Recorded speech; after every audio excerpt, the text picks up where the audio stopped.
so guys समय डाँडो काटेर 4 बजाइसकेछ अनि म ओट्स खाँदै भिडियोको सुरुवात गर्दैछु र बुइनी त्यहाँ बिजुली अन्नको भन्दै र भाइ त्यहाँ कपी गर्दै पढ्दैछन् किनकि भाइको र बुइनीको भोलिको एक्जाम हो के बिजुली वा इन्धन इन्धनको काम गर्ने यसले के भने मैले पनि बुझ्न अहिले क्वेसन हेरेपछि म त बुझ्छु हैन यो साह्रै मिठो हुन्छ है टेस्ट लिस्ट यो के अरे त्यो ईद होइन ईद हो ईद ईद भनेको ऊ त्यो मुस्लिमहरूले मनाउने पर्व हाम्रो दसैँ तिहार हामी दसैँ तिहार भनेर मनाउँछौँ नि हो त्यो ईदमा चाहिँ मुस्लिमहरूले मनाउँछन्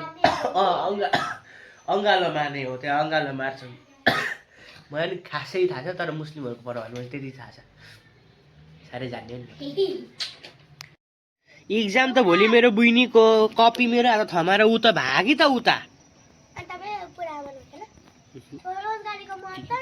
भागी त्यता गएर माउलाई सिकाएर चाहिँ एक्जाम भोलि बुइनीको हो मलाई यहाँ कपी दिएर म लेख्नु एक्जाम एक्जाम म लेख्नु कपी तेरो मेरो हातमा छ म पढ्नु